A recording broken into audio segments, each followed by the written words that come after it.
तेजस्वी यादव सार्वजनिक तौर पर ये स्वीकार करें कि जो 15 साल उनके माँ बाप की सरकार थी वो जंगल राज था या नहीं था, कि उनके माँ बाप की सरकार जो थी, राजद की सरकार थी, वो जंगल राज था, उसके लिए माफी मांग ले तो एक बार को बिहार की जनता ये सोच सकती है कि भाई अब ये सुधर गए हैं, आगे ये आएंगे तो गलती नहीं करेंगे। कांग्रेस पार्टी है, सिखों के साथ गलती हुई तो उसके लिए माफी मांगा उन्होंने, वैसे इनको भी माफी मांगनी चाहिए। बिहार में 1995 में सम्राट चौधरी की उम्र थी 26 साल और कोर्ट का डॉक्यूमेंट लगाया कि हम हैं 15 साल के। तो भाई अगर आप गलत डॉक्यूमेंट लगाकर अपने को नाबालिग बताकर बाहर निकले हैं तो आपका अपराध कैसे सिद्ध होगा।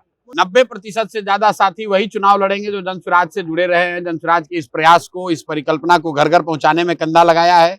लेकिन अपवाद के तौर पर कुछ बढ़िया हीरा अगर बाहर के दल वाला झाड़ू से निकाल के अपने घर से बाहर कर दे तो हम इतने बेवकूफ तो नहीं है कि उसको नहीं उठाएंगे। जो मैं अभी बता रहा था कि 30 साल से आप कह रहे थे कि हमारे पास विकल्प नहीं है, अब आपके पास अच्छे लोगों का विकल्प है। सबसे अच्छे डॉक्टर जो इस जिले के हैं, जिन्होंने अपना पैसा, अपना सुख चैन छोड़कर बिहार के बेहतरी के लिए आपके सामने आए हैं उम्मीदवार के तौर पर, आप इनके साथ कंधा लगाइए और बैग पर बटन दबाकर इनको विजयी बनाइए ताकि ये लोग जीत कर आए और समाज के बेहतरी के लिए कुछ अच्छा कर सके। और जनसुराज ने ये घोषणा की हुई है कि जहां पर भी पहले से मुस्लिम विधायक हैं वहां पर कोई हम लोग मुस्लिम प्रत्याशी नहीं देंगे, क्योंकि हम लोग नहीं चाहते हैं कि मुस्लिम समाज का जो प्रतिनिधित्व है पहले से कम है, अब उसको और क्यों कम करें।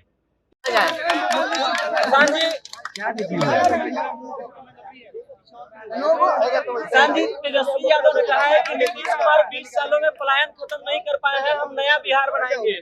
आराम से यार, मेरी उम्र कच्ची है लेकिन जुबान पक्की है।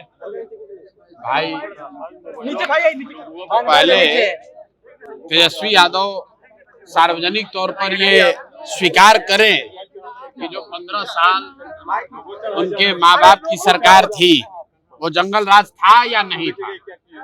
अगर तेजस्वी यादव ये सार्वजनिक तौर पर स्वीकार कर ले कि उनके माँ बाप की सरकार जो थी, राजद की सरकार थी, वो जंगल राज था, उसके लिए माफी मांग ले तो एक बार को बिहार की जनता ये सोच सकती है कि भाई अब ये सुधर गए हैं, आगे ये आएंगे तो गलती नहीं करेंगे।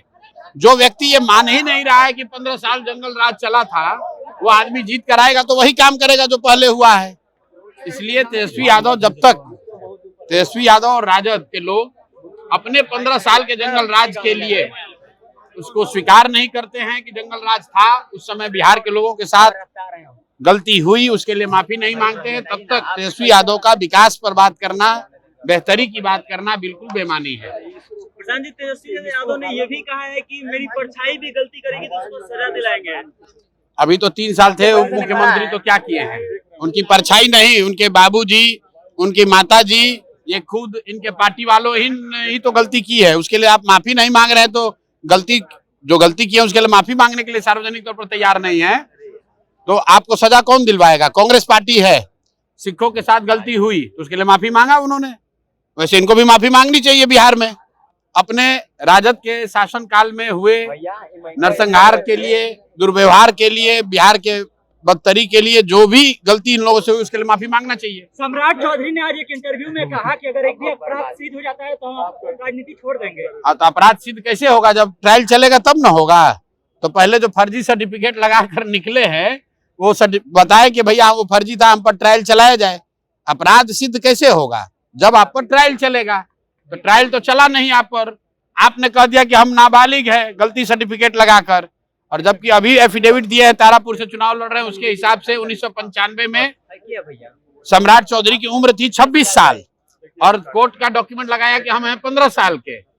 तो भाई अगर आप गलत डॉक्यूमेंट लगाकर अपने को नाबालिग बताकर बाहर निकले हैं तो आपका अपराध कैसे सिद्ध होगा। सर आपके पार्टी से कोई लायक प्रत्याशी नहीं था कि भाजपा से प्रत्याशी बुलाना पड़ा? ना, ऐसा नहीं है।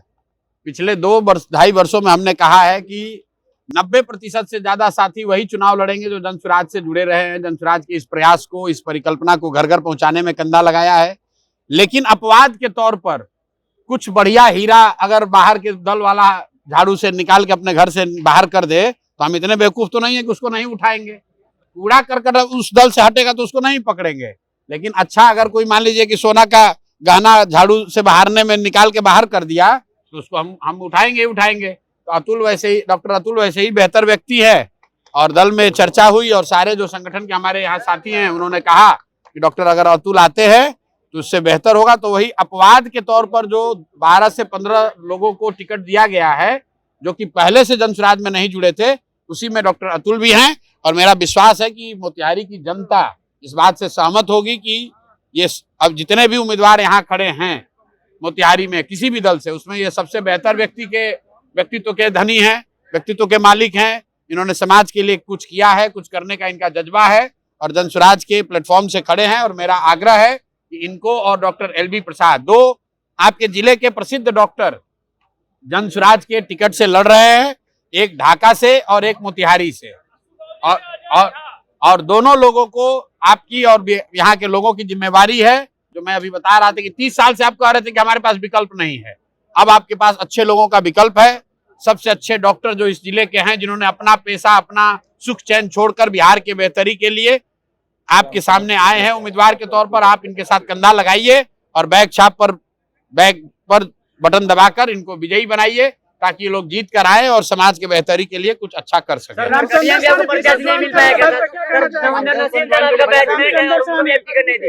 मंजर नसीम था आपका बैचमेट है और आप क्या है बैचमेट? हम मेडिकल थोड़े पढ़ेंगे, हमारे बैचमेट पढ़ना पड़ेगा। ऐसा है, मंजर नसीम साहब नरकटियागंज से टिकट के दावेदार थे, नरकटिया से।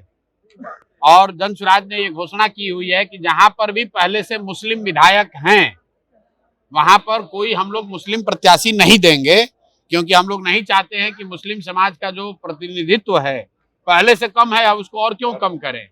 इसीलिए वहां पर नरकटिया से कोई मुस्लिम विधायक का प्रत्याशी नहीं बनाया जा सकता था, उसी वजह से वहां पर मंजर नसीम जी को टिकट नहीं मिला। दूसरे जगह से ऑफर दिए उनको, दूसरी जगह से ऑफर दिए मंजर नसीम साहब को कई जगह से ऑफर दिया गया, वो तब तक जाके बसपा ज्वाइन कर लिए, वहां से नामांकन भी दे दिए, वहां से नामांकन रद्द भी हो गया। लेकिन वो जनसुराज परिवार के हिस्सा रहे हैं, उनका बहुत सम्मान है और वापस फिर से वो आपको जनसुराज परिवार के हिस्सा के तौर पर काम करते हुए दिखेंगे।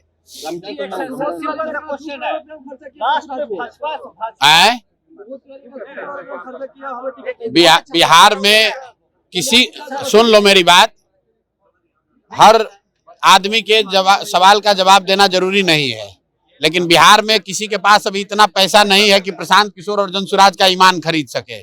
ऐसे कितने आए और गए, किसी का दम नहीं है कि प्रशांत किशोर का ईमान खरीद सके। रामचंद्र साहनी फिर से भाजपा ज्वाइन कर लिया, तो भाजपा में न थे। ऐसा है, हम एक पीसी कर रहे थे, उसमें रामचंद्र साहनी जी बीच में आए बैठे, वो सीनियर राजनीतिक व्यक्तित्व हैं, तो हमारा ये कर्तव्य है कि हमारे उतने सीनियर आदमी आएंगे तो हम उनको अपने बगल में बैठाएंगे। वो जनसुराज ना उन्होंने कभी ज्वाइन किया है, अन्ना जनसुराज से उनका कोई बहुत लंबा रास्ता रहा है।